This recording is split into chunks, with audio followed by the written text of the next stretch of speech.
Hello and welcome. This is NTA Tuesday Live and I'm Cyril Stober. Now, the appointment of a new leadership team at the Nigerian National Petroleum Company Limited has sparked fresh hope. However, history teaches us that leadership changes in Nigeria's public institutions are often not a guarantee for remarkable positive changes. Each transition is seen as a potential turning point, yet the cycle of inefficiency, corruption and mismanagement persists. This time, however, there is a distinguishing factor. NNPC Limited is now led by a technocratic board predominantly composed of industry professionals. Now, this shift signals the possibility of meaningful change, but only if these experts can resist personal and corporate interests and genuinely serve national priorities. Will this be a turning point to another wasted opportunity? As Nigeria's national oil company, NNPC Limited wields significant influence managing the country's vast resources. Tonight, NTA Tuesday Live will focus on oiling the wheel of NNPC Limited. But before we go into the panel discussion, let's get to see this report put together by energy correspondent Lydia Sampson. Nigeria's oil and gas transformation journey began with the signing of the Petroleum Industry Act 2021. The PIA introduced a comprehensive legal and regulatory framework to enhance governance, transparency and investment in the sector. The key reforms include the establishment of two regulatory agencies, the Nigerian Upstream Petroleum Regulatory Commission and the Nigerian Midstream and Downstream Petroleum Regulatory Authority. The PIA also birthed the commercialization of NNPC into NNPC Limited, a limited liability company governed by corporate law, with Mele Kolo Kyari, a geologist and seasoned oil and gas technocrat, as the first group chief executive officer. His tenure ended on the 2nd of April 2025. Mele Kyari, former GCO of NNPC Limited, with support from federal government, transformed the company with reforms like TAPE, enhancing transparency and efficiency.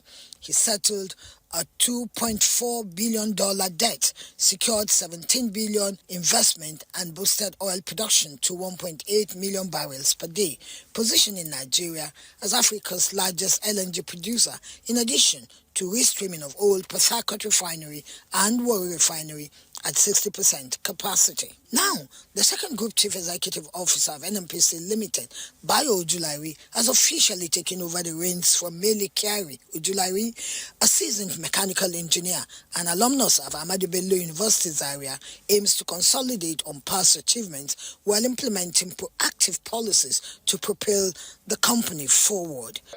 There are a lot of improvements that we have seen over the years, a lot of clarity, a lot of improved relationships, and also some of the external things that you have done. My purpose is to consolidate the successes that NNPC has achieved. I know you will succeed.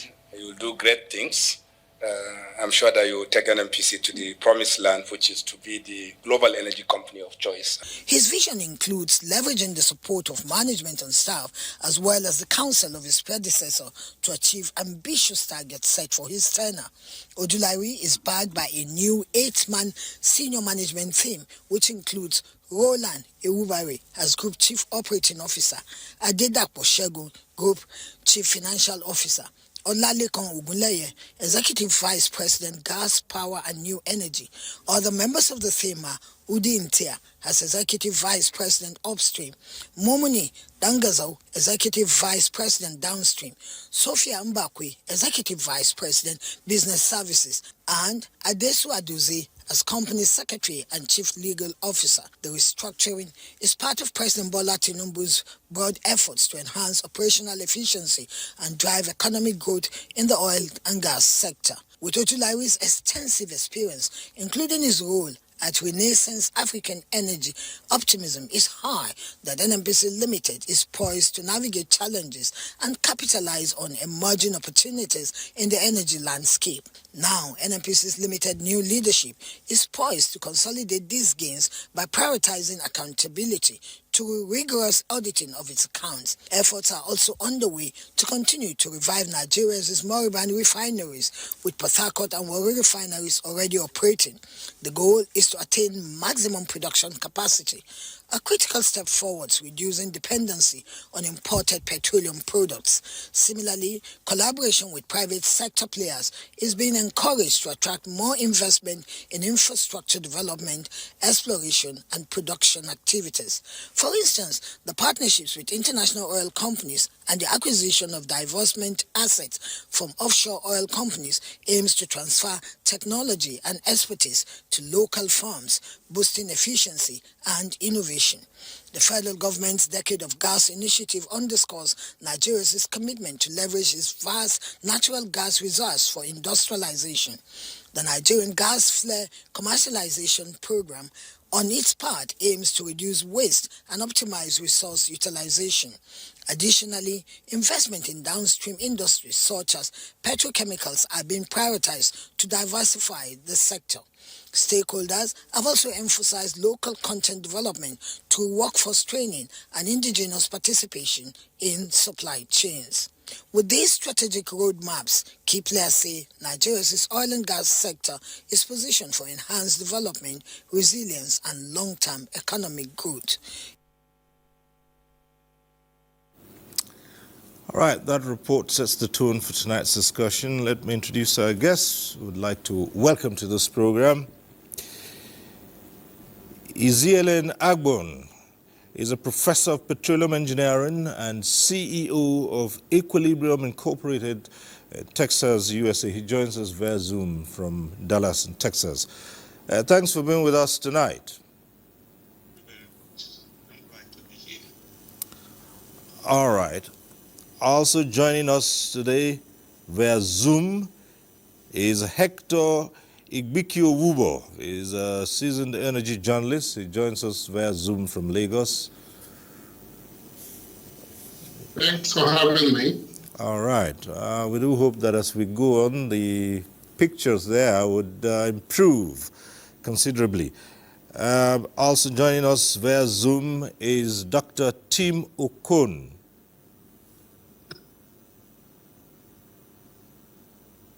Thank you for having me. All right, thank you very much.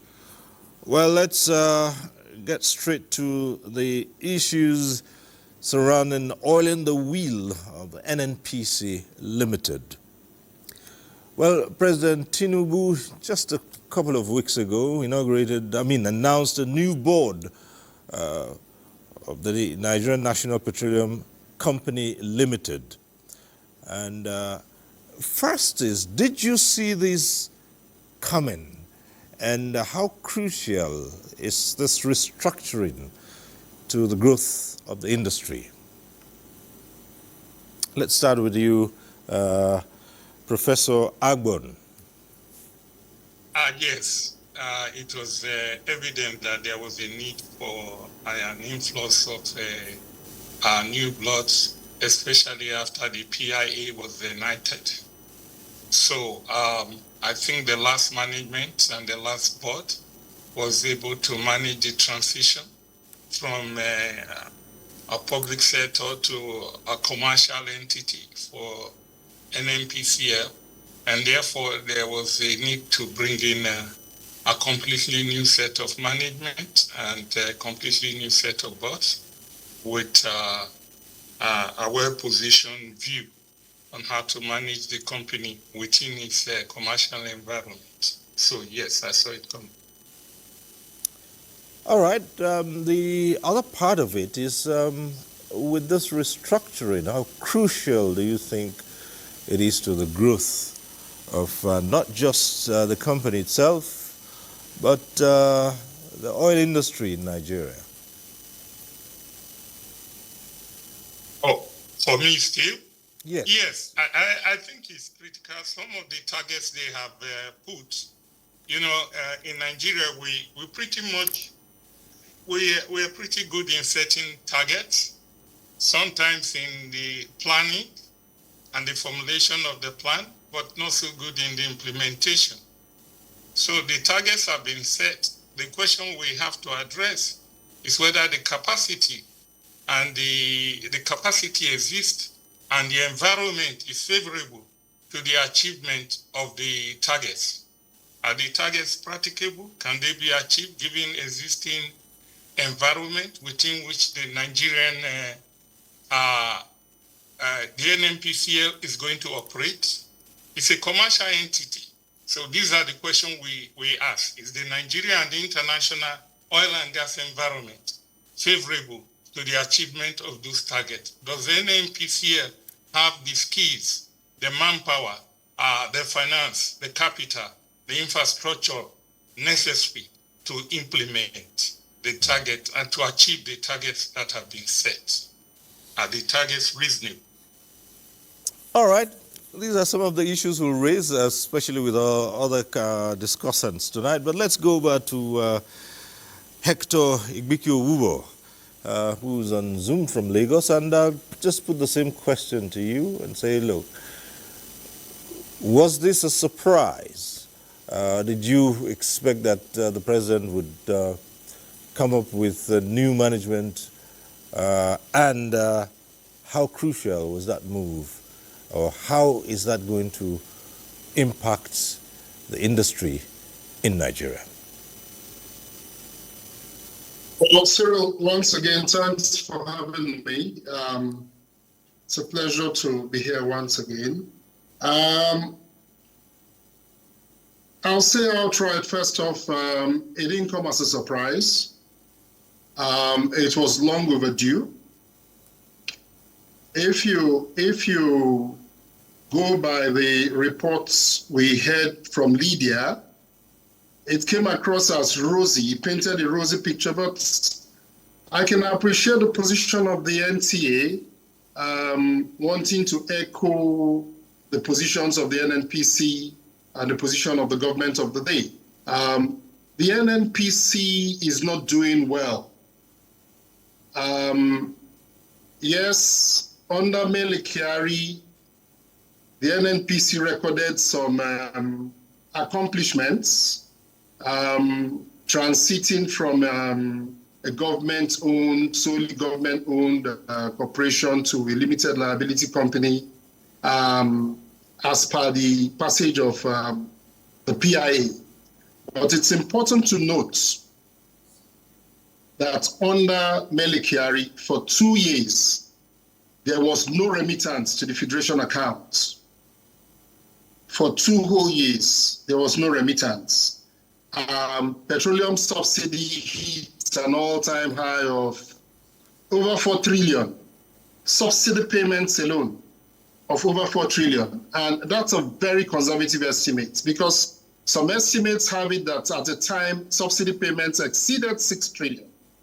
Now, we had massive oil thefts ongoing during Mele Kyari's tenure. At the time, the country was losing over 400,000 barrels per day. Under Mele Kyari's tenure, we had this exploration of crude oil in the north. That cost a lot of money. That was political. And as we speak, we haven't heard anything about the so-called oil that was found in the north. So how much was expended on that? These are questions that need to be asked. Under Mele Kyari's tenure, we had a phony, or do I say phony, petroleum imports. This is something that needs to be investigated properly, but that hasn't happened. So we see this, did I see these changes coming? Yes, I did. Did it come soon enough? No, it didn't. It took too long in coming. We've had questionable audits and a lack of transparency. All of this took place under Mele Kyari's tenure. We've had a revamp of the refineries that is perpetual and unending. All of this took place under Mele Kyari's tenure. Now, I can go on and on and on about the negatives, but that wouldn't help. Earlier, the gentleman who spoke earlier mentioned a critical factor. He talked about the environment. It's good a thing we now have Bayo Ojulari, who is a technocrat, but we must just juxtapose Bayo Ojulari's technocracy against the background of where he is coming from. Shell. When you leave Shell, which is an organized setting, and you come over to the NNPC, which is still government-owned for what it is worth, and you expect Bayo Ojulari's performance to be optimal, then you'll be expecting too much. We still have a lot of government interference and all of that. We need to deal with that. So there are circumstances under which Mele Kyari operated that probably inhibited his capacity, his outputs. We need to address that. Okay. The political environment that continues this reign of interference, that really doesn't help. Okay. Oh, well, thank you so much. And we'll return to you to look at some of the things, the issues you threw up in greater detail, especially the part about the environment, which, of course, Professor Agbon also talked about, the operating environment, if it is conducive to the kind of changes that you're expecting to see in with this new board. But let's go over to Dr. Timo Kohn. He is also joining us via Zoom, and let's ask him his impression about this new board. Yes, we've been told that they are technocrats, but again, I want him to give us our opinion about what he thinks about the appointment of this board, the operating environment, and the kind of impact that is expected with the new team. Dr. Timo Kohn. Thank you for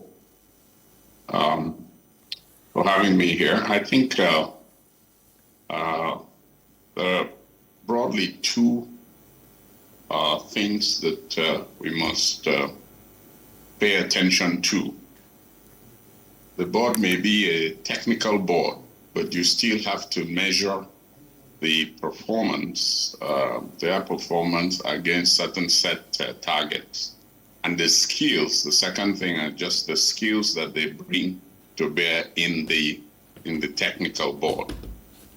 I think if I look at the antecedents of the number of the people in the board, I think they will bring the kind of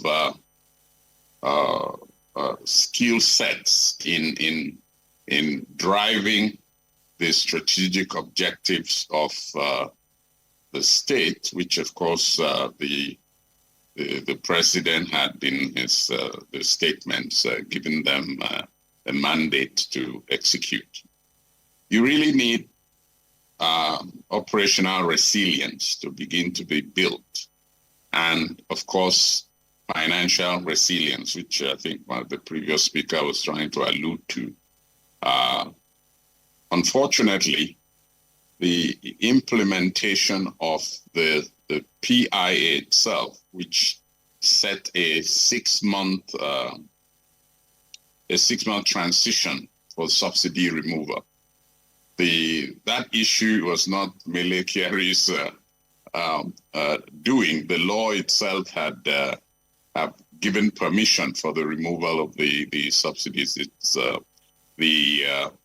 But the previous administration did not give effect to that, And I think we need to recognize that. So the issues around contributions to the federation account, when you had the non-implementation of that provision, Section 317 of the PIA, which dealt with the transition to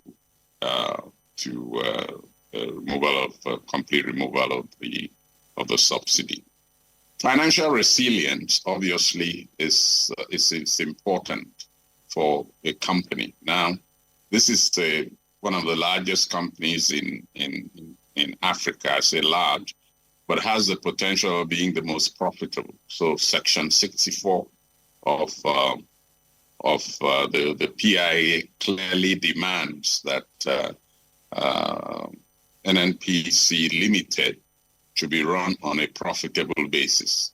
Now, the technical board would, I think, pay attention to those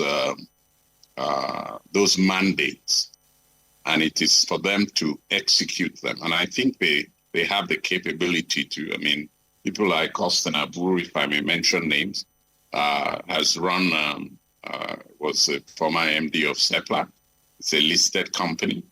And I think by himself was an EVP of the Renaissance Group, a new group, and some of his assets, I think, are listed in by way of, I think, Aradale, I guess. So you do have people there who understand financial results, and I think that they would drive what is required. I'm familiar with, I think Rabiu was still a member, I think, or, well, probably wouldn't be now that he's a member of the board of NNPC. He might no longer be in the board of Seplat. So I'm just saying that the skill sets that are required to drive the Section 64 objectives that is set by law. Now, it might, just making an announcement of this is what we want to do. There are certain things that the law also requires that they do. And I think that team would drive that, because that is what they are there to give effect to direct those things and to make sure there is compliance with the provisions of the law. To quickly just address the issue of the pipeline vandals and pipeline vandalism, I think every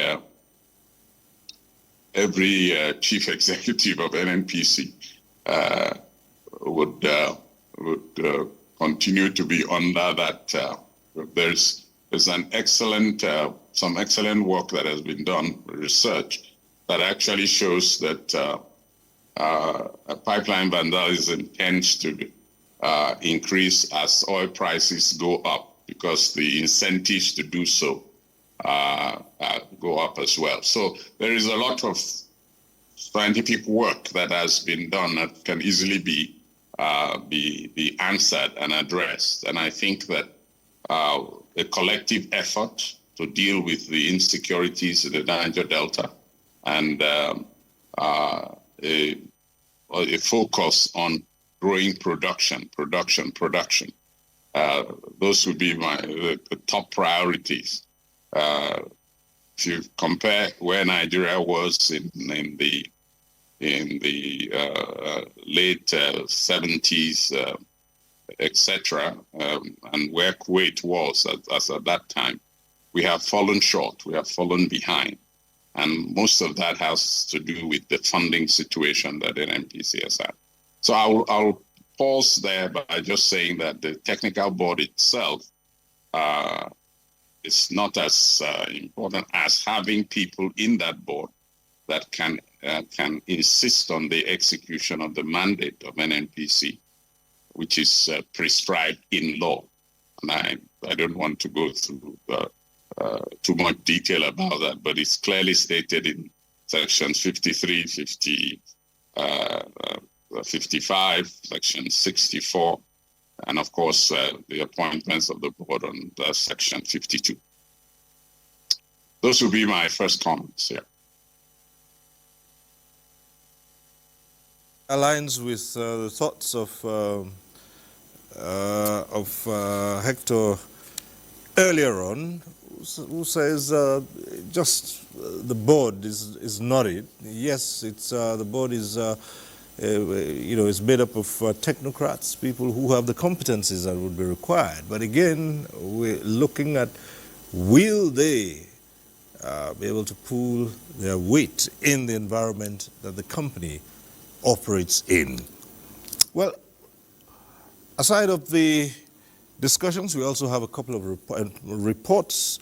Let's take this one from Lagos. Nigeria's oil and gas sector has been the major strength of the country's economy. In recent years, the sector has been faced with challenges, including declining production occasioned by infrastructure constraints. Now, we are getting close to having defined policies, and these policies should be adhered to irrespective of who. Those who are parading and doing all kinds of manipulation, all of them should go and sleep. Let the law take its course and let us do things properly, professionally. To address this, the federal government has been encouraging private sector participation.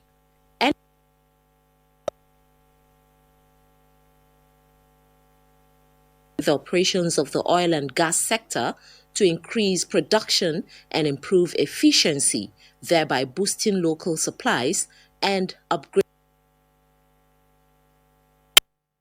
I'm talking of foreign companies, assets of foreign companies, by Nigerian, local company, so to say. Buyover of those assets are even stimulating production. I remember that, the president has given the NNPC the target of ensuring that we get, over 2 million barrels production ceiling, per day, very, very soon.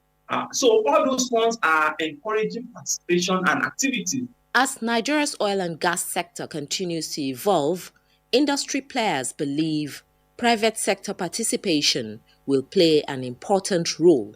And with the right policies and investments in place, the sector has the potential to drive economic growth and development for years to come. All right, from that report in Lagos, let's take this other one from Kaduna. With the signing of the Petroleum Industry Act, the downstream and upstream sector of the industry are expected to have a more conducive environment for growth and development. These have paved way for indigenous oil and gas firms to improve on their remittance and accountability, thus stimulating positive change, especially a benchmark for enhancing production. Private participation and other strategic roadmaps adopted to reshape the sector has given room for new players to come in and stabilize prices across all streams of the industry, with Kaduna Refinery and Petrochemical Company Limited also slated for quick fix. To some extent, I think it is working. You can see it was what led to emergence of companies and businessmen and investors like Dangote, and there are others like modular refineries that had been set up across some states where the oil is available, and so many companies, oil companies, multinationals are itching to come to Nigeria, set up refineries, and the exploration companies are also in Nigeria, so many of them not only indigenous, and it's helping the economy. Yakubu Isa and Tanko Abashi are residents of Kapon community adjacent the Kaduna Refinery. The traders, those women selling kosei, jada, whatsoever, all those things, they benefit from that parking area. In that parking area, come and see how money is flowing. But what of these days? I remember 92 when we are there, refineries working, our brothers, sisters are used to benefit a lot of things because of our business activities. We used to fish many things. Abdullahi Gwando is among experts elucidating issues and providing fronts that will make the steps taken in the oil and gas sector to thrive. Onshore and offshore, and all the process, all the value chains, make it market-oriented, make the business more competitive, make it more free in a way whereby they will create a level playing ground for all the players, for all the investors, and whoever want to participate to come and participate without much hindrances. With the recent changes in leadership pattern in the petroleum sector, stakeholders are calling out to upscaling the modus operandi for better productivity and economic growth of the country.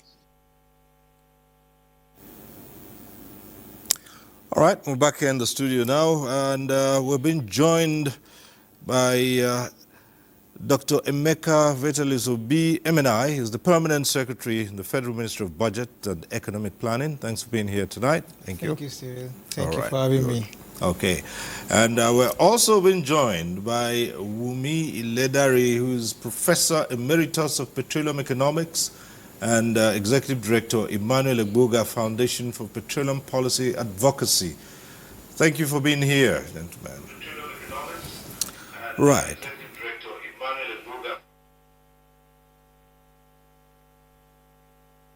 So much. Dr. Obi, good. You're the Permanent Secretary in the Budget and Economic Planning Ministry. These changes in the NNPCL were meant to reposition the company to carry out its statutory functions as listed under the PIA. Let's hear your comments first on how this will play out in improving, well, because no matter what we do, the company still remains one of the biggest sources of Nigeria's revenues. So let's hear you. Well, thank you so much. The company, like you said, still remains one of the biggest sources of revenue for Nigeria, in addition to other sources of revenue that feed into the national budget. So it's actually a strategic stakeholder, major player in the oil and gas energy sector, oil and gas industry and energy sector. Nigeria has huge oil reserves as well as gas reserves, and over the years we have done as we could do to be able to harness that sector and let it drive economic growth. And it has actually driven economic growth post-independence, when we found the first oil well at Oloibiri, and then it now began to grow. It was actually a pragmatic and dramatic shift from agriculture into the oil and gas sector. And then Nigeria witnessed economic boom from the windfall that came in from the oil and gas sector. But the problem over the years has been management and leadership of our resources over the years. So what are the solutions? Government came up with the Petroleum Industry Act to be able to unbundle, strengthen, and put that sector into a proper shape. So we have the upstream, downstream, and other sectors of that economic sector, as it were. Now, what has government done to be able to do this? One of the goals, or one of the first point on the UNIDOP agenda is to strengthen economic growth. And one of the ways to strengthen economic growth is to strengthen this particular oil and gas sector. That's why we check in the 2025 budget, a lot of money was appropriated to be able to help that sector to improve security within the oil and gas sector, prevent oil theft, reduce leakages and oil theft, to be able to stop the bleeding of the country's economy, because a lot of losses in that place were affecting even the inflow in contribution to the national economy. And that's one priority of the president's own administration. So you can see that by them bringing up a new board recently, is actually to bring up more of technocrats and those who have expertise in the field, harnessing from those who have also provided leadership within the organized private sector to now come into the NNPCL board and then provide that strategic leadership they all need to be able to steer the course and bring this industry, this particular company, to bear its mark on contributing its own efficient input into this sector and help to drive our economy. It's so strategic. NNPC is not something we should allow to have errors in its management because of the funds that come in to contribute to the national economy. And so, as a permanent secretary, from my own budgetary stand, you can see that this is a sector that contributes to the national economy massively.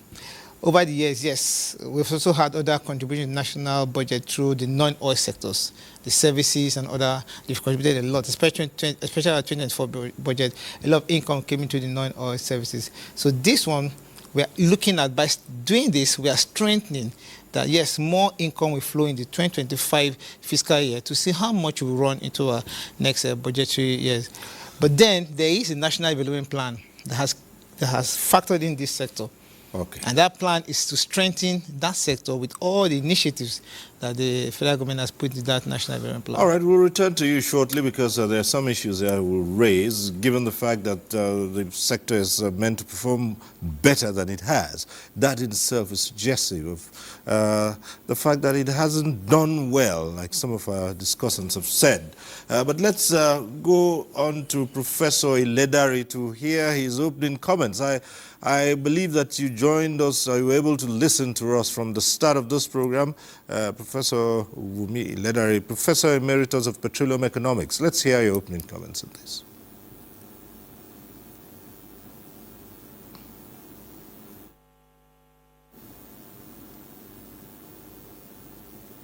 Thank you very much. It's always a pleasure to be here and to share. Let me recognize my dear friend, Dr. Ukon. It's always a pleasure to be here. I saw him on the producer. My dear friend, Dr. Ukon. Let me just look at the oil and gas sector and particularly what is going on. Let's begin with the Petroleum Industry Act. I said in those days that it was the dawn of a new era, and so far, so good, and I think we will continue to do well. Let's also look at the new board of the NNPC Limited, which I also think is moving in the right direction, looking at the intent of the Petroleum Industry Act. The objective of NNPCL, when it was created, is to create a framework for a commercially oriented and profit-oriented National Petroleum Corporation. And I think we are moving in that direction. Let me also say that with the new board, which was constituted recently, I think one should commend the President of the Federal Republic of Nigeria for taking that. In 2015, I think I wrote suggesting the need for a technical board. The board members that we have now are those that the investors will look at and probably be willing to invest in NNPC Limited. And I think that's a good idea. I'm also interested in the attention we are paying to the midstream and the downstream, because that is the key when it comes to adding to economic growth for the nation. The midstream and the downstream has been delimited, in my opinion. But I think with the PIA and the separation of the value chain into the segment, the midstream with respect to moving oil from the point of fiscal determination to end users with an acceptable mechanics of moving and transporting crude. I think that's good. We are paying attention to that. And we expect with this new public perception index going up with respect to the industry, I think I'm very excited. And now we are paying attention to the downstream.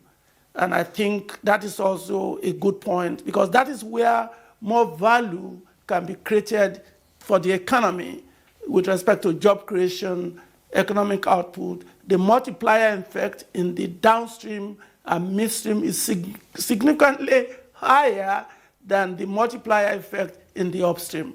A dollar that is spent in the midstream and downstream can add more value to the economy. And I'm so delighted that we are paying attention to that.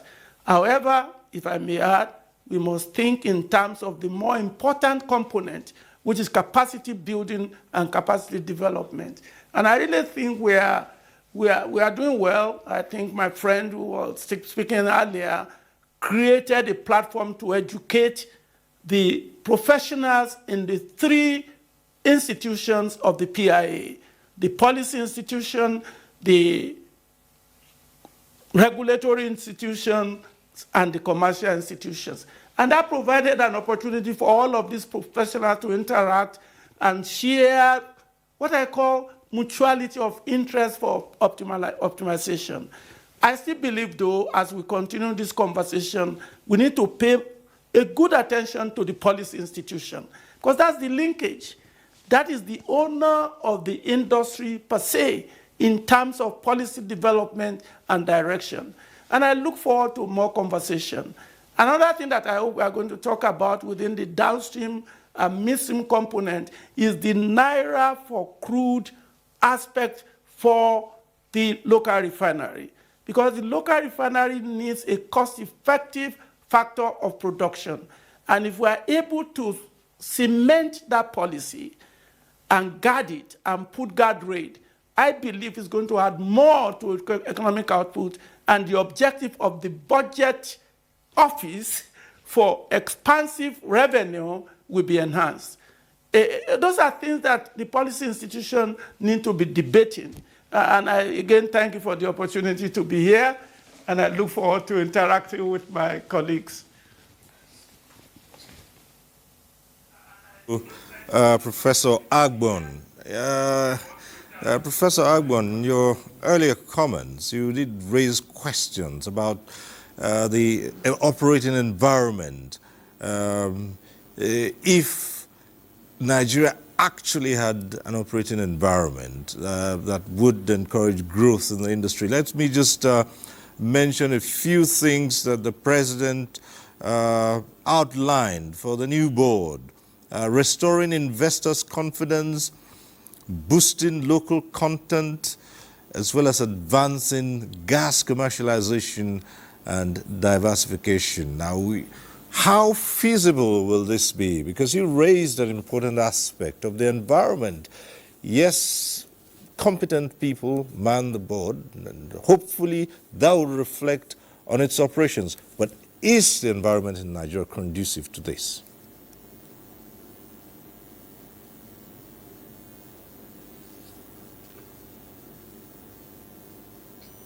And there is an international market under which we operate.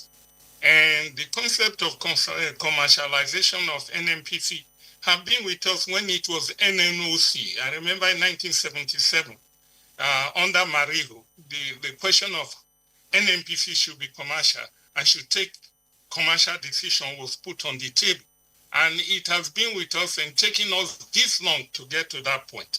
If we want to look at the environment of how does a government 100% owned company operate as an OPEC nation, then we look at other companies that have succeeded in other OPEC nations that we want to emulate. We look at PDVSA. I worked there for many years. We look at ADNOC in UAE. I mean, UAE is producing 3.77 million barrels a day. They have a capacity of about 5 million barrels a day. We are aiming to produce 2 million barrels a day and maybe a capacity of 4 million barrels a day. We look at Kuwait and see what they, because these were companies that were on the same level with us in the 70s when the government had controlling environment. These people did not privatize themselves. So the problem cannot be government ownership, because PDVSA is 100% owned by government. It was producing more than 2.5 million barrels a day when I worked there. ADNOC is producing 3.77 million barrels a day. It's government owned. Kuwait has a government-owned company. Saudi Aramco have a government-owned company. So even Start Oil in Norway is government-owned. Yet it is run efficiently and run commercially. So this is not, because the private environment that Shell operates on and the environment in which you make decisions in Shell and Mobil is different when you are dealing with a public-owned company, because the shareholders are different, right? When you are talking of how do I relate to government, government sets policy, but it is the board that sets policy in the private sector. When the government sets policy, the first thing we have to tell ourselves is that those policies have to be consistent if you want to have an environment in which you are going to have investment, in which you are going to have production of 2 million. Those policies cannot change.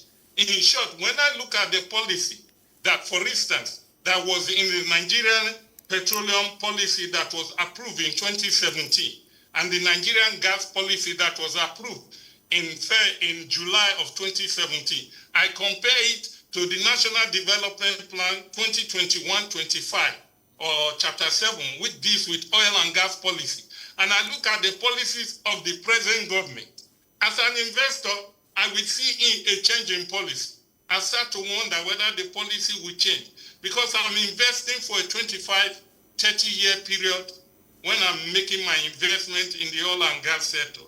So these are the things with the environment. We operate in OPEC. OPEC is the one that set our production quota. What are the rules governing OPEC production quotas?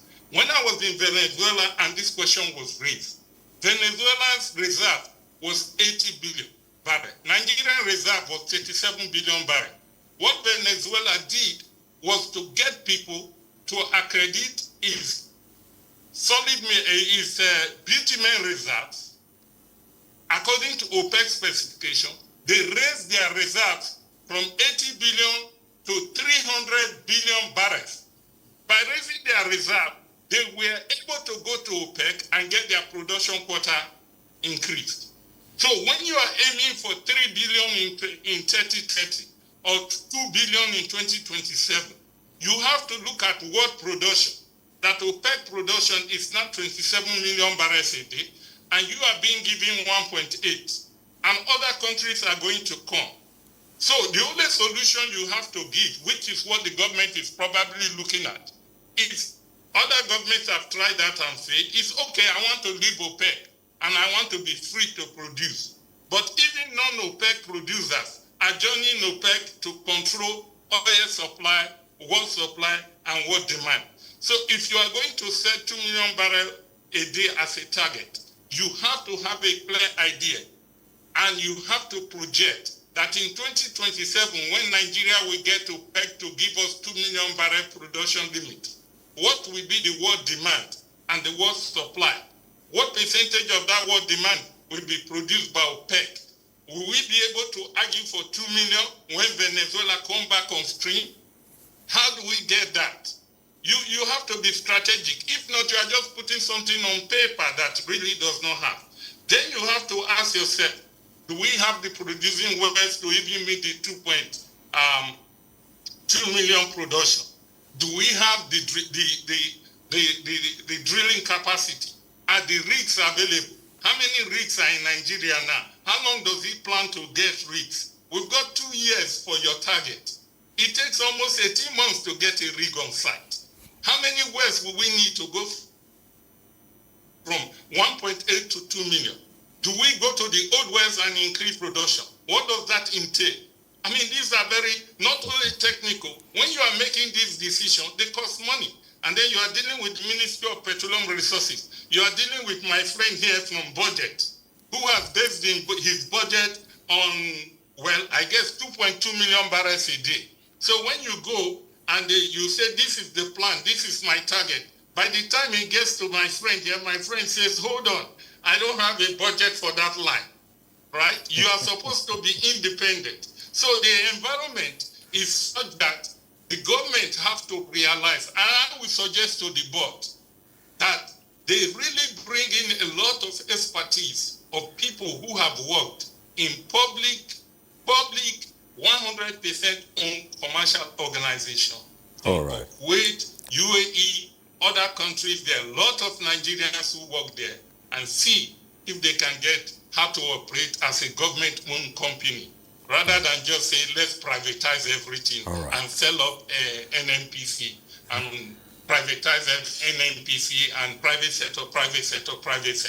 Right. Thank you so much. But this is an appropriate place for you, Dr. Obi, to come in. You had the prof. Yes, that was a very good analysis by Prof. It's a government-owned company. And you see, this strategic change in this board is actually to equip the leadership to meet all the bold initiatives that the government expects of them. We're looking at 2 million barrels by 2027. We're also looking at 3 million barrels by 2030. We also have a large gas database where we want to improve gas production by 8 cubic feet per day by 2027 and 10 billion cubic feet by 2030. But to achieve this, the new leadership, very strategic in its approach, we need to take a lot of steps to be able to help that economy to be able to get to where it is within the budgetary framework. Oil theft has to be curbed, aging infrastructure has to be replaced, funding constraints will need to be tackled, they have to enhance transparency and accountability in the management, provide a more enabling business environment that will attract more foreign direct investment, because we need a lot of foreign direct investment into our economy to shore up the strength of the base of the economy. Also promote local content reforms, as it were. And I like what Prof said initially.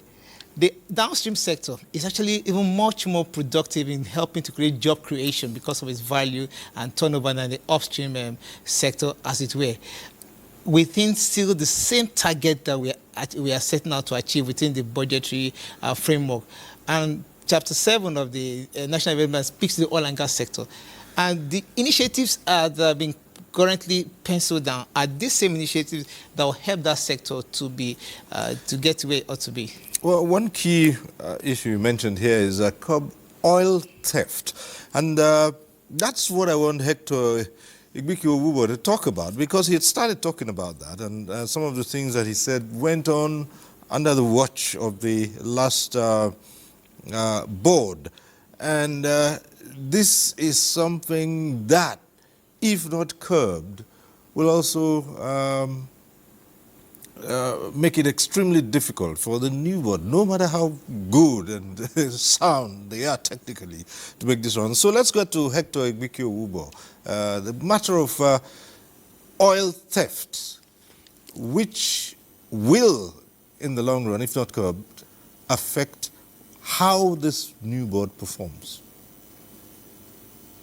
Well, thank you for that. It's what it is. Oil theft has been with us now for over 20 years, and it has worsened. We have different perspectives on oil theft. You have those who steal oil for bullfire, like they call it in Port Harcourt, for artisanal refining. You have those who steal it to exports. Those who are engaged in artisanal refining can't possibly be responsible for theft in excess of 400,000 barrels. So I really want to think that the government needs to take a serious look at this. It may not be enough to only engage in pipeline monitoring and checkmating those engaged in artisanal refining. Those are the small fries. The big problem lies with those who have their own pipelines attached and siphoning crude for sale. I do not think it's rocket science to determine vessels that come into our territorial waters and exit. So whatever it is Melikiari did in terms of tracking needs to be built upon.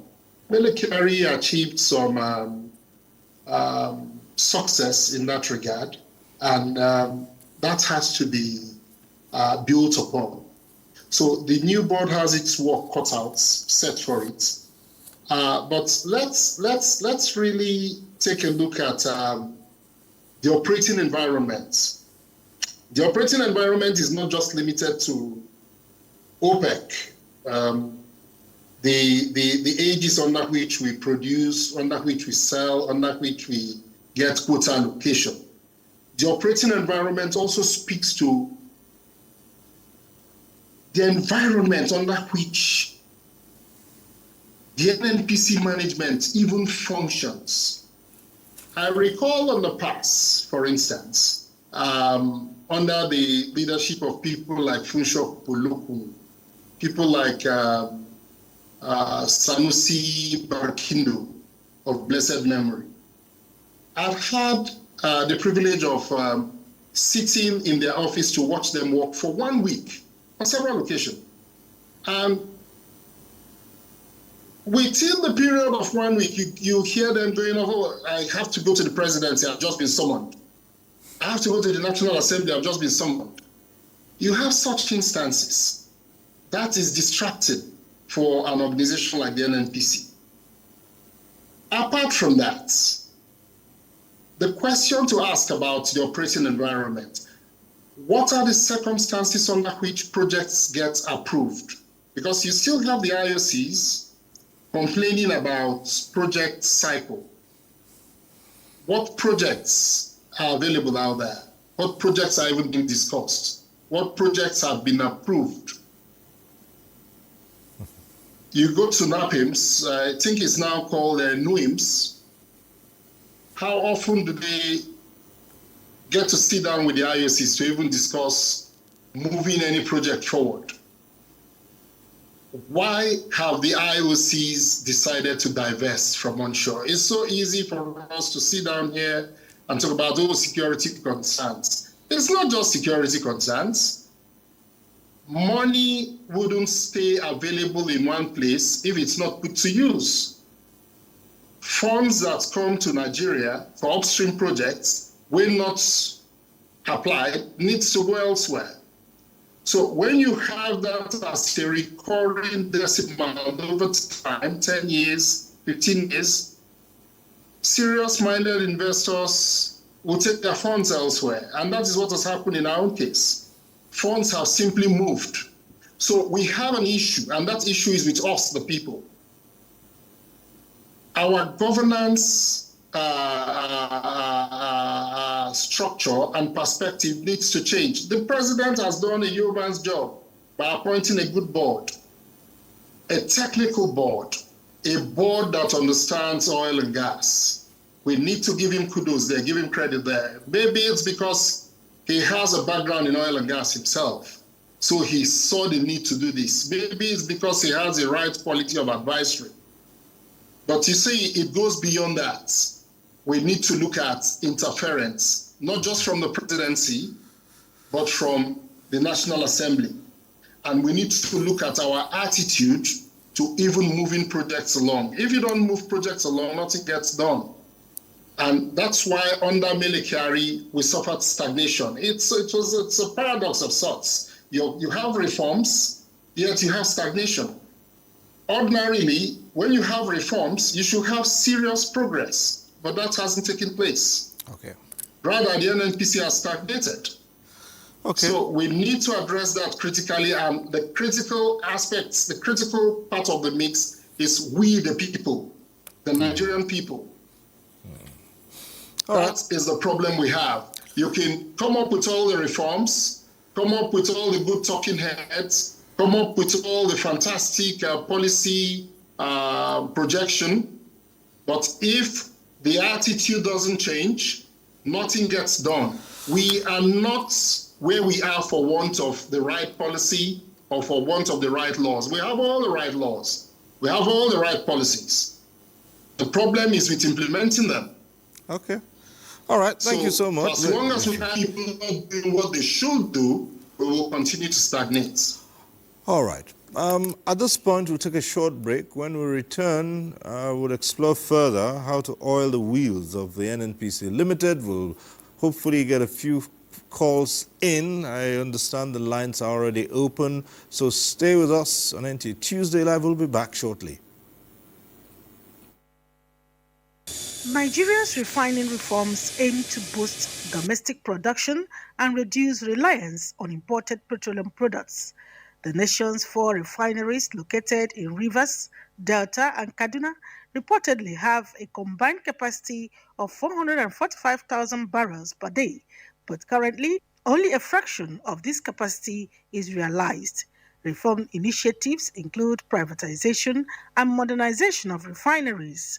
According to energy experts, the move would drive changes in the energy sector and in turn increase efficiency and capacity utilization, as well as improved energy security and sustainability if well implemented.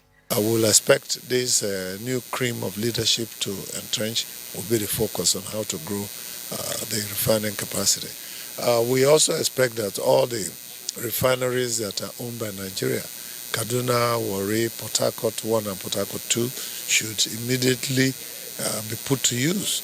So, I mean, they are not too old refineries, so they could just be fixed, and we are very sure that it will benefit the country to guarantee our energy security and also guarantee affordability of products, refined products for Nigerians in the retail outlets. The government should increase or encourage private investors to come in to install modular refineries to support or support the other efforts they are making, Because, for example, I know that the president said in this new board, he told them, see, by 2027, we need to have around 200,000 barrels. Then by 2030, we need to have about 500 barrels. That is coming from NNPC alone. So, but we need also to encourage other companies. They are of the opinion that more efforts should be made to increase domestic refining capacity, as a thriving refining sector could create jobs and stimulate economic growth. I always feel ashamed whenever I always know that as a country that produces crude oil, we still import, okay? But that's a reality. We able to completely stop importation of petroleum products. And that's why I still say that President Tinubu has actually, by appointing the caliber of people he appointed to the NNPC board, he has done the best for Nigeria. Because NNPC is supposed to be competing with the rest of the other national oil companies, but they are not doing that. NNPC is our company, and we should give them the best support. We should encourage the government to allow for efficient management of the area, not to be unduly involved in a political sense. I think that the first thing they should be looking at is actually ensuring that there is a way to make crude oil production in Nigeria that will be strictly for domestic consumption.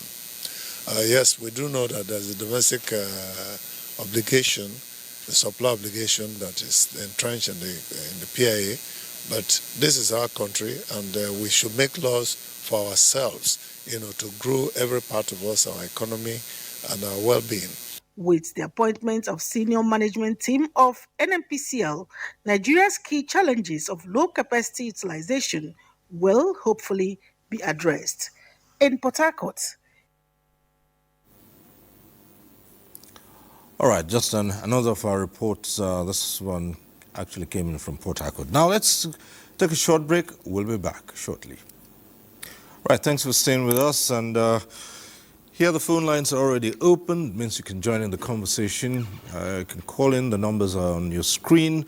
However, we advise that if you get through, you turn down the volume of your TV set to avoid the hurlback or the echo. And we also encourage you to go straight to the point so that others can get on the line as well and contribute in today's discussion. It's all about oiling the wheel of NNPC Limited under a new board recently announced by the president.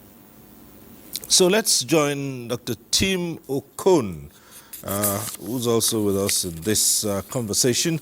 And this time we're looking at how the reforms how this new board will drive local content reforms in increasing Nigerian participation in the oil and gas value chain so as to create more job opportunities. Dr. Tim Okon.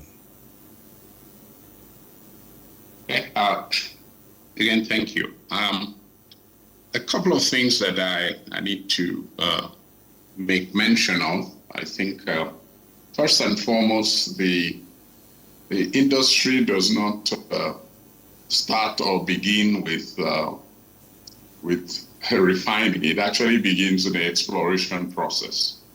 While I know that the NUPRI has recently advertised for bidding rounds, etc. I think it's important to note the swing and the emphasis that gas, the emphasis that we must make on gas as the means by which you would create the incentives to move downstream and to move with midstream and downstream. I think that we have not had a specific gas licensing round. If you look at the resources that we have, many of these small gas fields, for example, were discovered in the mid-70s, etc. And there is no international oil company that will leave their country and come here to look for 500 BCF of gas. It's really inconsequential to these companies. And those fields, Section 88 of the PIA states clearly that we must have a scheme by which some of the resources in the acreages will actually revert to the commission. And of particular interest is these small gas fields for two reasons. Now we are talking about local content participation. These fields can be easily made available through a normal bidding processes, etc., that will allow for participants, people to participate in building it. And the context I want to emphasize here is the context of the recent changes in the Constitution for, say, power. In other words, states now have the powers to actually license gas, license generating plants, etc., distribution of electricity. Now, there is a relationship between electricity consumption and economic development. And so if we are gunning for economic development, local participation, import substitution, all of those things are embedded in getting these resources available to to people who are interested in developing this resource. And I think that NUPRI is actually those have that database, and we must begin a process to do that. Once you do that, you increase participation. States can generate, you can have mini grids, states can generate power, etc. You create employment opportunities. We speak about pipeline vandalism and so on. But I can tell you there's hardly any industry in the Niger Delta, hardly any. So people are attracted to protecting pipelines, whereas we should be talking about building industries. So it starts with what NUPRI needs to do to feed the opportunities that can be made available for you to begin to jumpstart this creation of a lot of activities. There is not much sense in importing something from America and putting a 30% charge on it, and then you call it local content, etc. Some of these services, we must go straight to the whole issue of creating a basis for industrialization, whether it is in the Niger or anywhere in Nigeria for that matter. And this is important because gas offers that unique opportunity, because the small gas fields in particular, you can build mini, small generating plant, thermal plants, which would enable industrialization in many of these communities, etc. When you create industries, etc., people won't be focused on breaking pipelines. They would be focused on going to get normal work. So a key point, and these are the linkages that are necessary to increase participation, minimize all these criminal activities that are taking place due to idleness, okay, and the fact that those opportunities are not made available. So you can map the relationship between release of these fields for competitive bidding and making sure that those we can tap into the general opportunities that will be available in having power plants and so on. And once you do this, of course, industrialization becomes feasible, it becomes possible. And let us say that gas conversion industries are usually, you can set up small methanol plants, etc., small fertilizer plants, and all this lead to growing the GDP. Exporting crude oil doesn't do much for your GDP, and that is really where Nigeria has suffered greatly.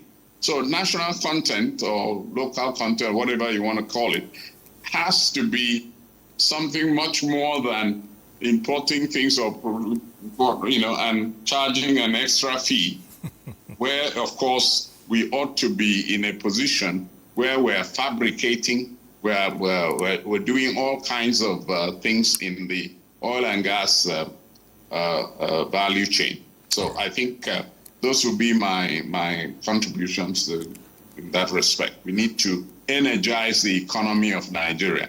And you energize it when you actually using hydrocarbons to create a basis for industrialization, without which we'll continue to be talking about national content and not doing much to the economy.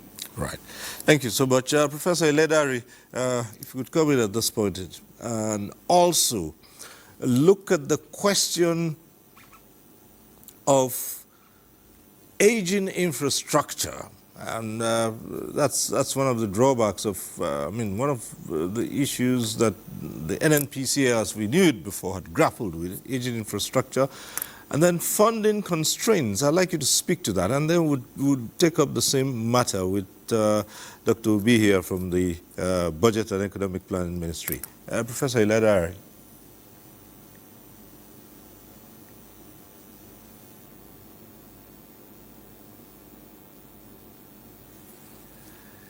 Thank you again, and let me recognize Professor Agbon, a very good friend of mine too, from Texas. It's nice to see you on TV. But let me quickly just give me a few minutes to attend to certain things that were mentioned before now that probably we need to look at critically. One is the petroleum policy of 2017 and the natural gas policy of about the same time, which Professor Agbon mentioned.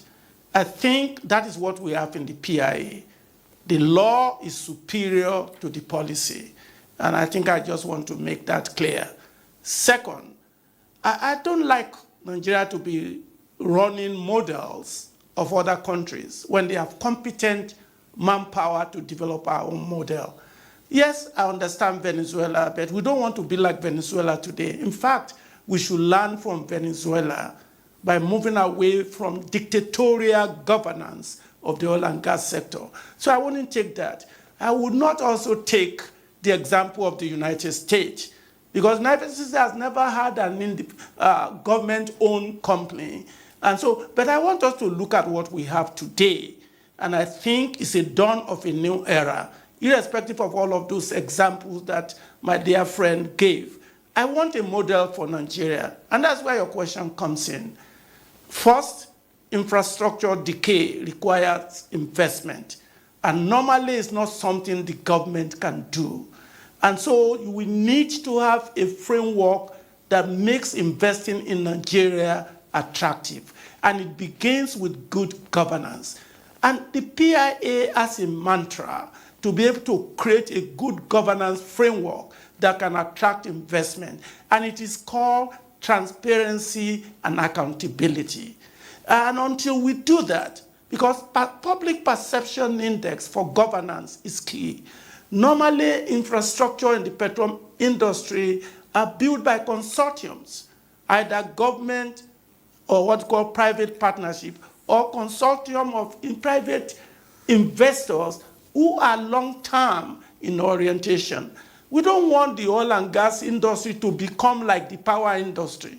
And that's why this board that we have, if they are allowed to function apolitically, with little interference from the people who appointed them, they have been in this field and they know what it takes to attract investment. But government must deliberately allow them to make decisions that are devoid of political sentiment. Again, I'm not saying we should let go of the idea of representation, but the representation must be based on competence and value addition and value creation input. And for them to be able to get investors to build aging infrastructure, there must be what I call optimization of mutuality of interest. Among them, they are competent, but they must have mutual respect for themselves when they debate, and they must not undercut in themselves by creating groups within themselves. And I think this is critical if you are going to attract investment. Let me also address some misunderstanding and misconception. It is unfortunate that the sentiment is too much. Divestment is part and parcel of the upstream business. It is about volume, cost, and price. And when volume is diminishing, the bigger companies will go to a bigger place, and that creates opportunity for local participants. And that's the beauty of what we have in Nigeria. You have expertise that is comparable even to the United States if we want to use them. Look at Dr. Okon, for example. With all the experience he had, even up to the GED position, he's able to attract people to partner with him to even bid for some of these gas fields. That is the essence of indigenous participation. We made a mistake initially by giving these blocks to people we like. I call it beauty contest. The PIA forbids that. Government continues to obey the law, which is the PIA and its provisions. Getting funding will not be difficult. Let me again talk with respect to what you said with funding. Now, the oil and gas business is a long-term business. It is not for mom and pop who just want to get revenue. That is why NEPA was not able to function. We don't want to do that with the oil and gas business. It is a long-term oriented business. People go into oil and gas for the environment. Okay, sorry, we're having some challenges with the signals here, but let's quickly go to the phone lines and take this call coming through from Jackson, who's calling in from Port Harcourt. Jackson, go ahead. You can go ahead. Yes, good evening, gentlemen, and the studio. I am happy that this issue of PIB came up at this critical time of our history. The oil and gas industry needs to be seriously unbonded. When you look at the PIA, the instruments is there, the letters are there, but the implementations is absent. The environmental accountability is lacking in the oil and gas industry. And that is part of the as the operators, both local and the IOC, should look into. Environmental accountability. And then I am surprised that up to now, if you come to the Niger Delta and see the level of gas being flared, I mean, for crying out loud, it's just as if we are living in the 14th century. And this gas that is being flared is useful to Nigerians. It's useful to our economy. It will boost our productivity and so on and so forth. But yet, we inflate it with reckless abandon. Where in this modern world has such of gas being flayed on daily basis? All right. 5 kilometers from my house, there is constant gas flaying every day of our life.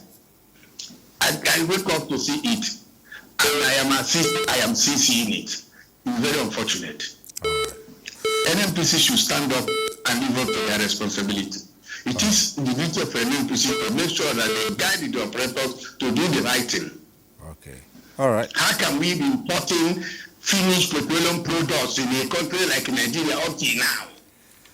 All right, Jackson. Yes, thank you so much, Jackson. You've made the point. Thank you. All right. Thank you so much. Let's quickly come back to the studio here. And Dr. Obi, you had the first part of the issues we raised with Professor Iledari. And there's also the aspect which is tied to funding, transparency and accountability. And the last caller mentioned these. For success to be achieved in any climb, you need a strategic plan. The government's strategic move of appointing a new board is deliberate to bring strategic initiatives, strategic new approaches to be able to get to where we are. With new players on board, they know that for them to succeed, they have to enhance accountability as well as transparency. This will help to manage better performance. This will bring innovative ideas. This will even help to promote digitalization and remove the human interface in the entire system. At the end of it, it's going to promote service delivery, promote economic growth as well. So there has to be intentionality on the part of the new board. There have to be strong political ingenuity within them to take that bold step, free of political interference in achieving their set out goals and objectives. They have to be very serious about it. I've heard this said, almost 4 or 5 times, free of political interference. But again, I still want to happen that, because knowing the Nigerian factor, who appoints? Earlier on, Dr. Okon raised issues about the very nature of this private company, which is almost government-owned. Mm-hmm.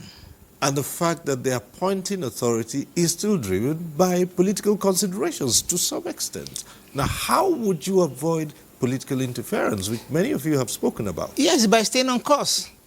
There are clearly laid out objectives as detailed in the National Development Plan. Chapter 7 of it speaks to the oil and gas sector.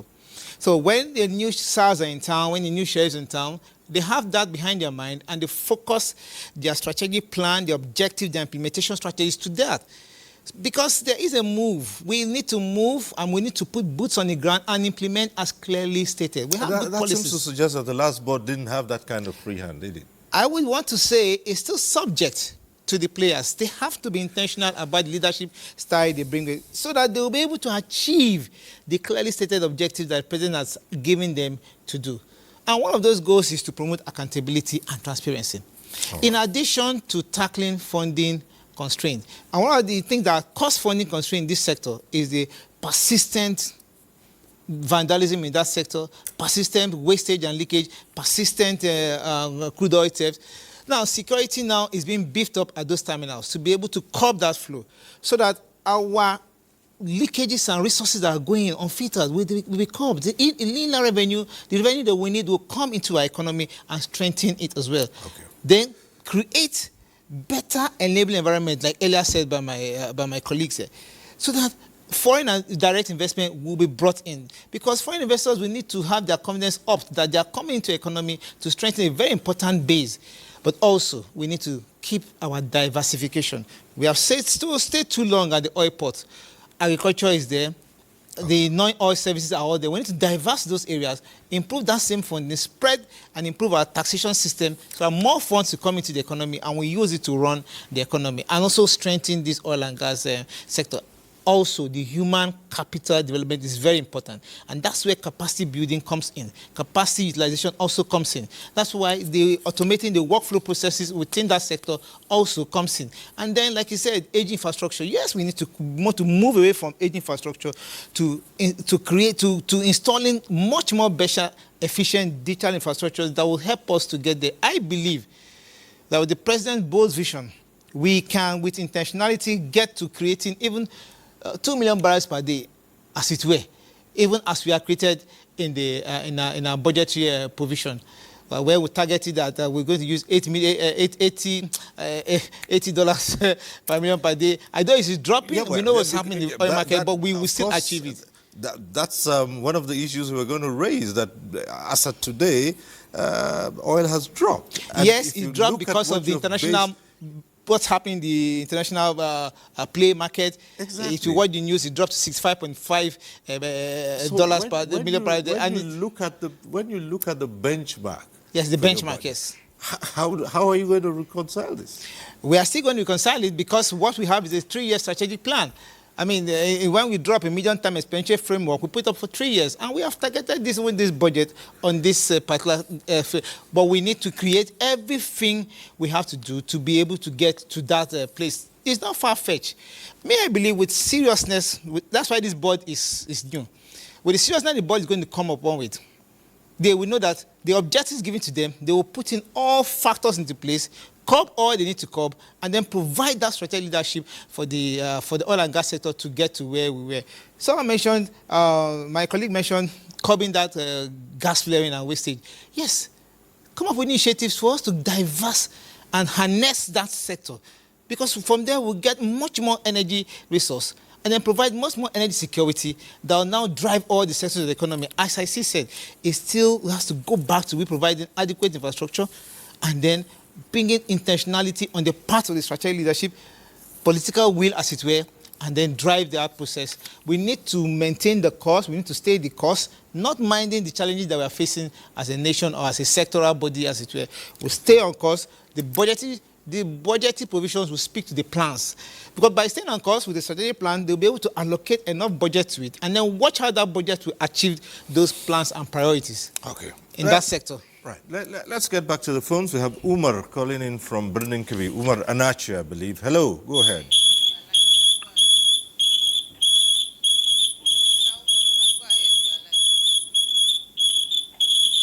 Hello. Hello.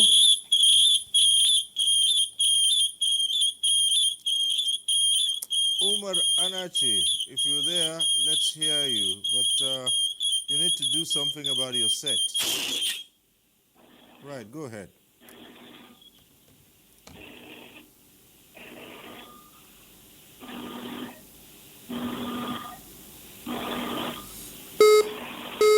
Well, yeah, I guess we're having some challenges with the connection with Umar, but I do believe that you'll try to call back, and so we can... Yeah, okay, right, there you are. Go ahead. Go ahead, right. You see, the NNPC issue is long overdue to change the whole board and set of administration.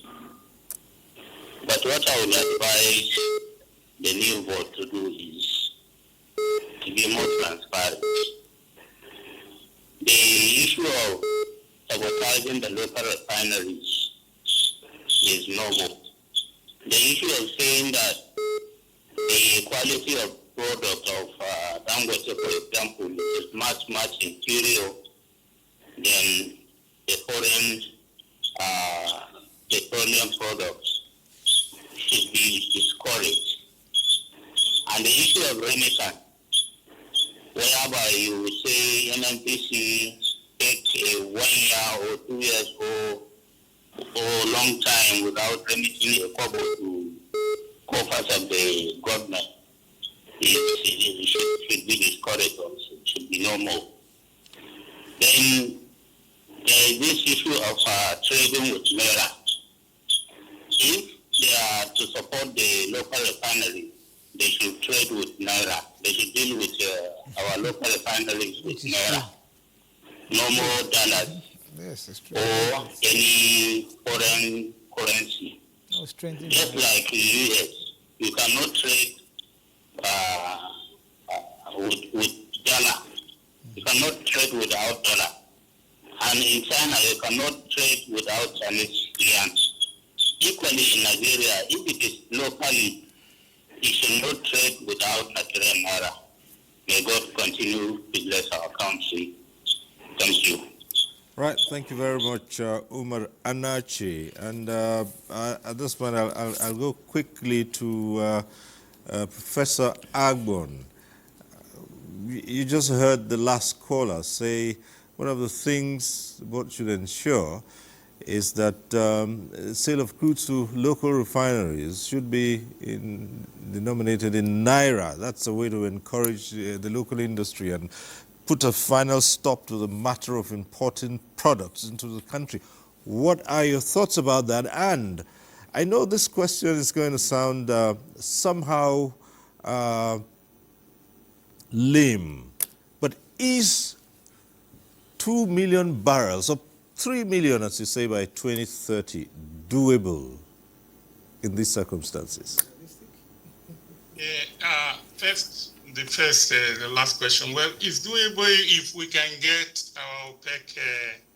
If our OPEC quota is 2 million, yes, and if we do the right thing, we have the capacity to produce 2 million barrels a day. With respect to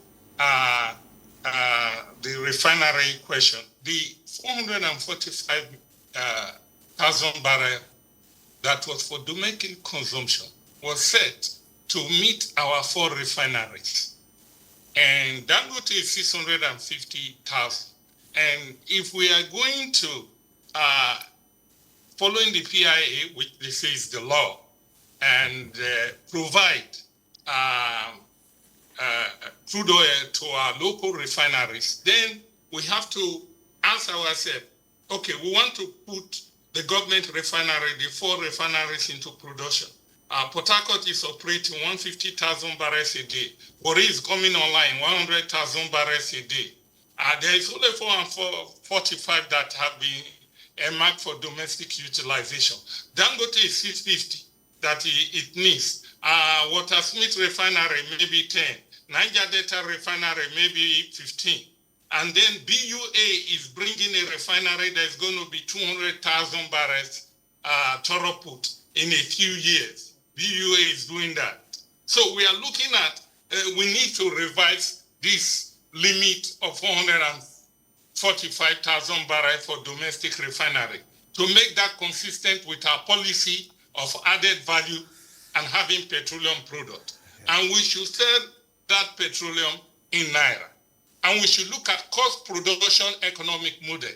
Because I've always argued, and I've shown in the past, that when we use an import parity model, we start to get funny results that shows us that there is subsidy. I've shown in the past there was no subsidy.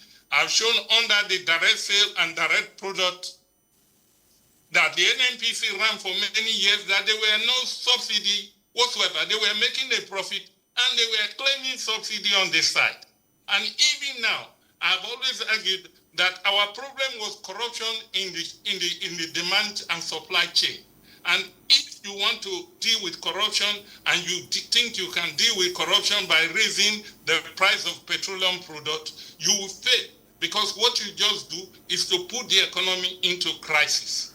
And you are going to find out that petrol is the basic necessity for every one of our 20 million citizens, 70% of which are under multidimensional poverty and need petrol to move, to enter public buses to go to work. They need petrol for their generator. Small businessmen need petrol. So what I'm going to say is that, like one of our colleagues said, if you are going to have industrialization and industrial takeoff, you need cheap energy, one. You need a good development plan because you are going to have energy input. You cannot have high energy input and have industrial takeoff. And those energy input have to be managed by the public sector. So I'm in favor of having us pay naira for the production. But we have to realize supposing you are now putting a technical board, you are asking somebody in the board to produce oil commercially and effectively where the input is in dollar. The wells, you are going to need dollars in order to drill the well. You need dollars to pay for the rig. You need dollars to pay for the well for you to drill it. You need dollars for you to transport it. Because even when you get an NNPC contract, you are paid 60% in dollars and 40% in naira. But they are now telling you that you have dollar input, but you must have naira output. They are now telling, we are saying no interference, and yet the law says they have to supply Dangote. Even if some foreign company pays them better, but we are expecting them to be private, to be commercial. Already we are putting constraint. This is plan failure. We are putting, saying, how do you raise funds for NNPCL? But the government has a policy that it is going to, one of its policy is that in order to raise funds, it is going to sell off shares into NNPCL and reduce its ownership from 100% to maybe 50 or 49%. So if you have somebody managing and you are reducing the assets by selling it off, that is government policy. That's not even board policy. So you are going to have a lot of political interference. The policy of selling in naira, I'm sure NNPC rejected it because it doesn't make sense for you to produce to have your input in dollars or a percentage of your input in dollars and have 100% in naira. Because now what you have done is to transfer the foreign exchange problems of the private sector into a commercial public-owned entity. So these are the reasons that you have to adjust. Okay. If you are going to allow Dangote to have naira input, you have to create the condition, if I'm in charge of NNPCL, to give me naira input also. Because I'm just a competitor to Dangote. And my goal in NNPC will be, I want to dominate 80% of Nigeria petroleum product with my 4 refineries. They are competitors. They are not my friends. Okay. Now all right. you have government telling me this is what you must do because they are friends to Dangote. Okay. All right. Thank you so much. Let's quickly take this call. Bright from Plateau. If you're still on the line, let's hear you, Bright. Okay. Let me go over to Hector. Do you see a conflict in this? I mean, going by the last comments of Professor Agbon, do you see a conflict here?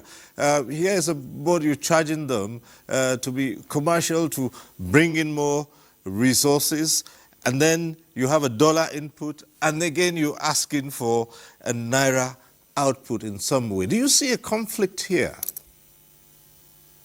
Yes, it appears to be a conflict, but there isn't one. I don't see one. It appears so, it may appear so, but I don't see it, and I'll explain. If you recall, the last time I was in your studio, I referenced the need for a coherent energy security strategy. Nigeria needs to have a coherent national energy security strategy.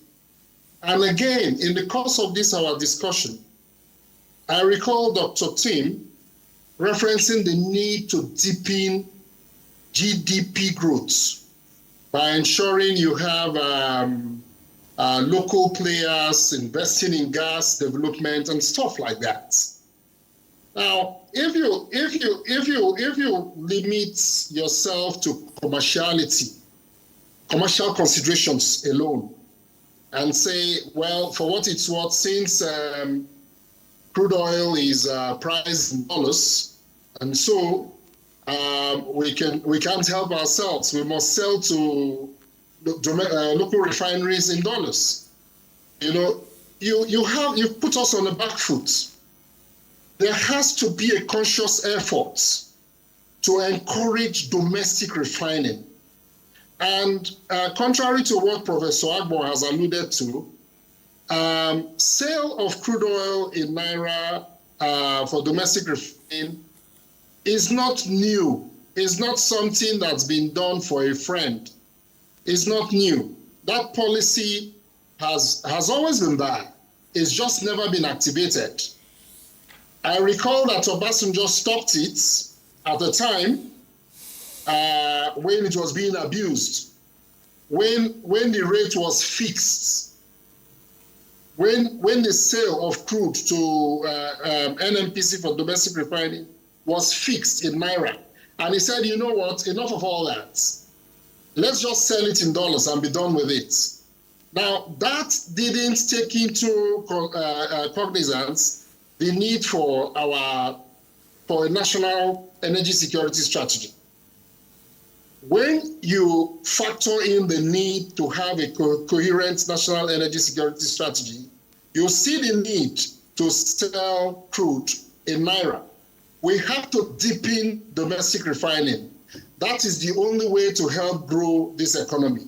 Move it from where it is now to where it ought to go. And in any case, why is this even a debate when it is clear for all to see that you make more money exporting refining products, exporting refined products than you make from selling crude oil? So why shouldn't we encourage domestic refining by any means necessary? So if that is what it takes, then that is what we've got to do. At the end of the day, crude oil is, we can't be producing just to earn dollars. We have to produce to deepen domestic economic activities. And if that can be achieved by selling in Naira, then so be it. But I think at the same time, while speaking to that, cost recovery can still be accomplished. We wouldn't expect, for instance, that you produce crude at X amount per barrel in dollars, and you sell at less that amount in Naira. You can sell at the same equivalent rate, but sell in Naira.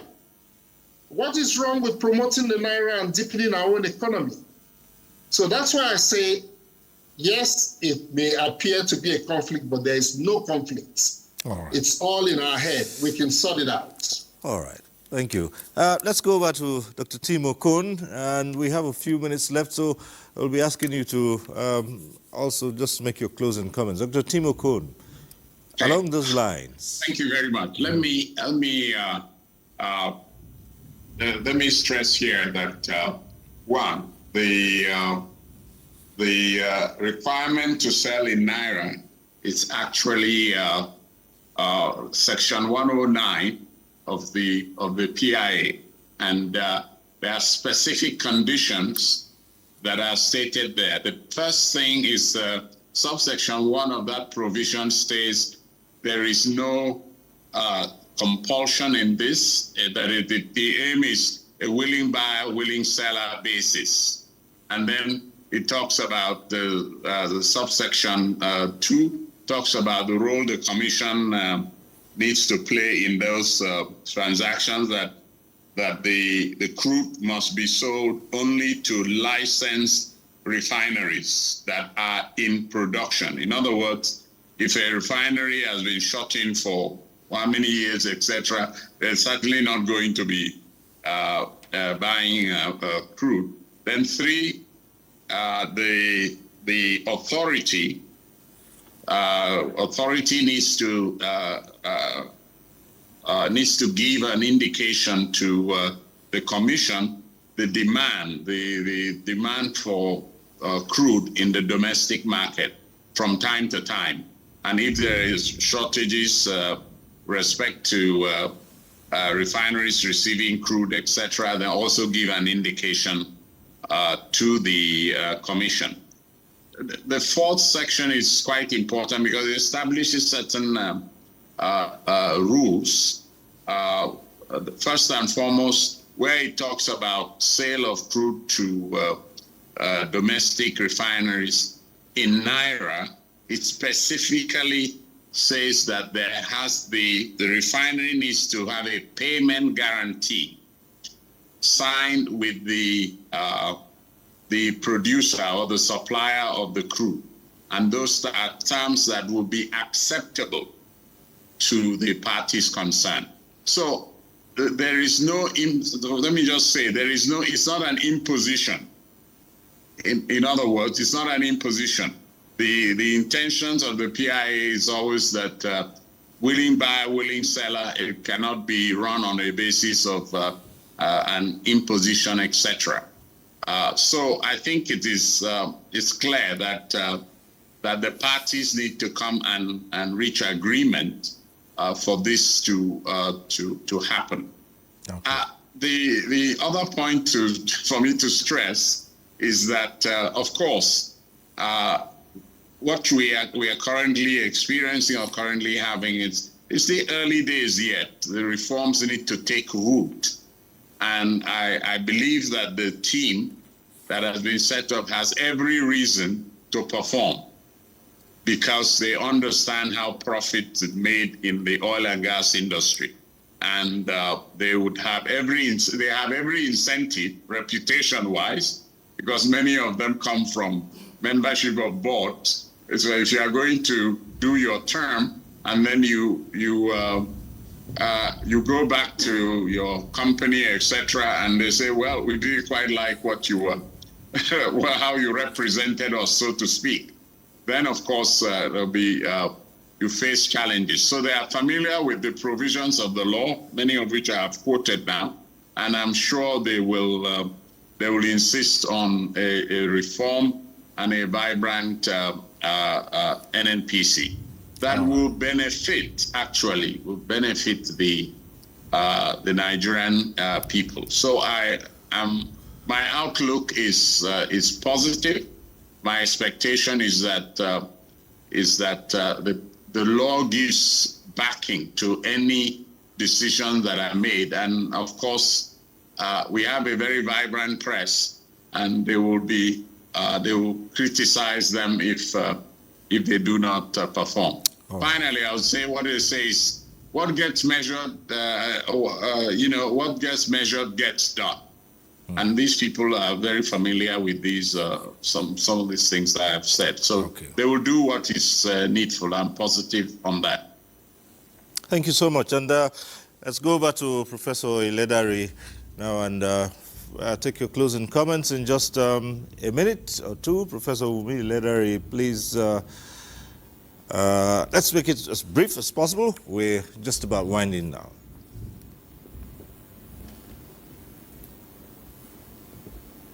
Again, sure. Thank you again for the invitation, and appreciate the comment of the other colleagues. I'm going to be brief so that I don't take beyond your time. There are three reasons that I think it's good to sell crude for Naira for local refinery as per the law. And I agree it's what we call a willing seller, willing buyer. First, the crude oil is a factor of production. Second, it has an economic theory to back it up. Third, there's a precedent. India did it, and they are successful. China did it, and they are successful.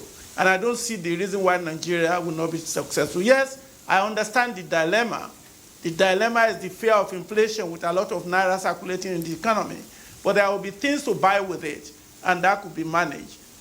Then there's another reason why I think it is worth considering, and that is its impact on economic growth. You cannot use other people's non-price factor in their market to judge what you do. I believe that when you are selling product to Nigerians and you are pricing it in dollar, it is inefficient, it is ineffective, and for many years, the U.S. did not allow any crude oil production to be sold to anybody. And they did it, but in 2019, they lifted it. First, while we are asking or supporting the idea without minding the dilemma of possible inflation, possible foreign exchange scarcity, possibility of other things, the benefit overwhelms the cost. It is worth try according to the law. All right. Okay. But they must have what I call a transformational mindset, which simply means they cannot be transactional. What has killed the industry's performance over the year is transactional leadership mindset. Okay. I will Thank plead you so with much. this board. All right. All right. I really must go at this point. Thank you so much. And, Dr. Obi, just in a couple of minutes, we just have 1 minute left on this program. Okay, this is my closing statement, taking it from the last speaker. Yes, the government has taken a bold step. The president has taken a bold step and initiative to be able to constitute the NNPC board. And we have, like any other country on earth, to succeed, they employed a national development plan. Other countries have done it and they abided by it. Our own Chapter 7 of that plan speaks to the oil and gas sector. And the government has also employed the tool of the strategic roadmap of the Renewed Hope Initiative, Renewed Hope Agenda, to be able to implement that sector as the first point on the 8-point agenda, that is strengthening and boosting promoting economic growth through this as well. So this new board is saddled the responsibility of having a clear strategic roadmap, which they will intentionally follow to the letter. And in doing this, they will harness every intentionality to boost performance, like I earlier said, bring up innovative ideas, automate the workflow processes, take strategic steps to curb leakages, and also the PIA Act should be fully followed because it's a strategic plan to help the government achieve its own goals. By so doing, this new management will have oiled its wheel to a path of progress and bringing economic prosperity to all Nigerians. Thank you so much. And this is where we must leave the conversation and say thank you to all our guests who have come on tonight. We'd like to appreciate you all for coming. And Dr. Emeka Obi, Permanent Secretary, Federal Ministry of Budget and Economic Planning, Professor Wumi Iledare, who joined us from Ilorin, and Professor Izielen Agbon, who joined us via Zoom from Dallas, Texas, and Hector Igbikio Wubo, who also joined us via Zoom from Lagos, and not forgetting Dr. Tim Okon, also on Zoom from Abuja. We'd like to thank you all for being part of this program, and for all those who stayed up with us to watch and contributed through questions and comments, we say thank you. Next week, we'll be back with NTA Tuesday Live. I'm Cyril Stober. Bye.